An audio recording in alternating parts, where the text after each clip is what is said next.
it was people like Mike Leach and Chris Petersen and Chip Kelly who started with their innovation, started winning games in such ways that NFL started to copy them. And now when you watch No Huddle and when you watch a lot of the concepts and the heavy shotgun and the wide formations, it's because of what the pioneers of college football have done. But we lost one tonight. Very heavy-hearted in all respects to the Leach family and the Mississippi State football community.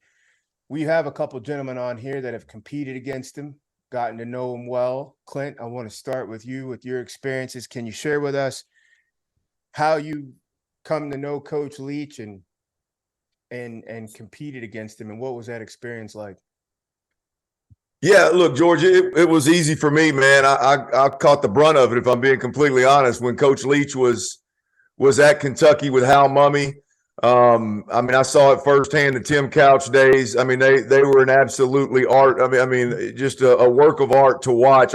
As a quarterback, you almost envy guys that got the opportunity to play in his system. And I think here's the thing, George, is I think everybody that I've heard talk about Mike Leach today, there's a long laundry list of the air raid and being a pioneer in the air raid, which sits, in my opinion, right along with the West Coast offense, the air Coryell and the run and shoots. And I mean, what they were able to do, starting with Hal Mumme and Mike Leach, what they were able to do and the lives that they were able to impact with that air raid system is second to none. When you look at how that thing improved high school football and allowed so many youngsters to play at a high level that maybe weren't 6'4" and could run like the wind, and those guys were able to compete.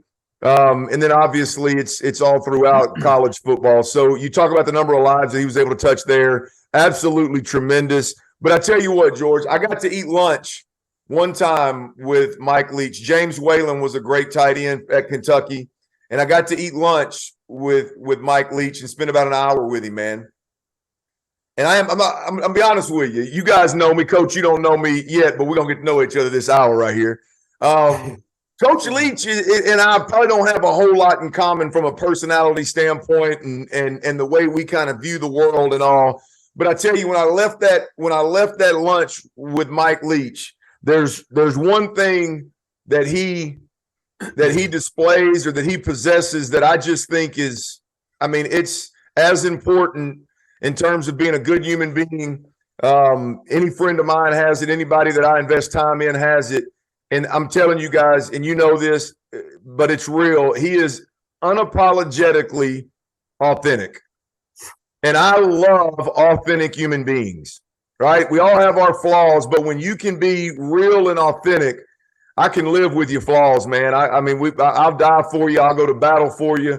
And Coach Leach is just that guy. I think if you look that up, if you look authentic up in the book, man, there should be a picture of Mike Leach right there. So experienced the scheme, beating the heck out of me. Obviously, it's second to none. And the man was even more special. Wow. Coach? Yeah, I don't know. Yeah, this is he hard for me to talk about, to tell you the truth. When I start to really think about him, it gets me going. So I'll try not to think so deeply, and I'll really think about how our relationships were. And first of all, Clint, you said it all about the football part of things. I don't think there's a guy that in the game that doesn't know about Mike Leach, really, because of how he revolutionized the game. He and Hal Mumme, that whole thing, that air raid. I mean, even if you don't run it, you're going to go against it. You're going to see it.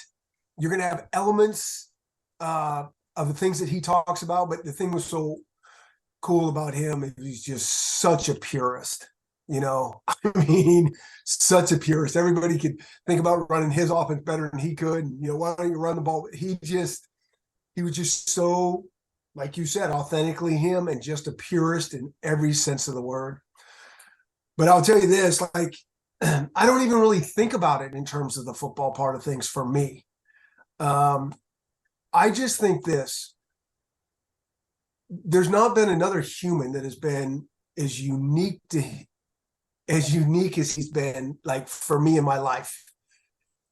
Every time we'd have a conversation, I always walked away laughing, smiling, and then had to share the story of whatever we just spoke about with somebody else that even kind of knew it.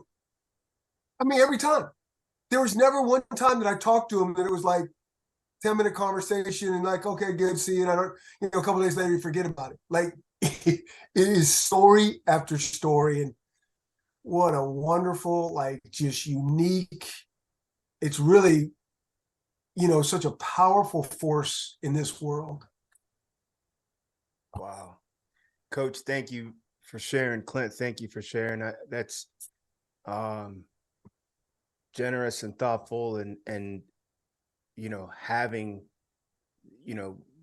us all going through this, but there are those of us that know him better than others. And you were a colleague of his and competitor. Clint, you were a competitor of his, and just the respect of being I have form of just being a young quarterback guy who wanted so badly to contribute on that island. And I used to watch him at camps and watch his film, and kind of pick up on some of the phrasing. But I envy that you guys got a chance to kind of know him from that standpoint, and to the family and to that locker room and that community, multiple communities. It's not just the Mississippi State community feeling it tonight. So, Coach, if we could take the next step, there's so much we don't know about coaches. Really, we know you guys as big time gamers. We see the big contracts scroll at the bottom of our TV screens. We see you guys doing your halftime and post game interviews.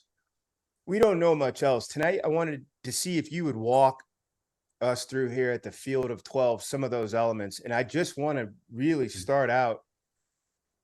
What is that lifestyle like as a general in charge? I mean, de facto, you're in charge of a whole athletic director. I mean, the whole athletic program, but you spearhead it from football. But what is that like on your system, on your soul, on your family? And people don't understand, like, I remember Urban Meyer said he couldn't even enjoy wins because he felt like he had to get in there immediately and make some kind of a recruiting call. Or I played for Coach Trussell in college at Youngstown State, and I watched him at Ohio State, and he said, I relish the wins in the offseason. That's about it. Everything else, it's going to be work and work. And like, what is the ride like up on that saddle?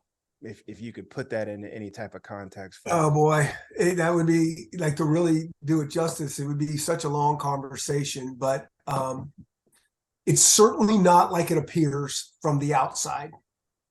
It's been, and I'm sitting here talking to you today because it's rough and it can squeeze you and eat you up if it's not done with a tremendous plan of how you want your life to be.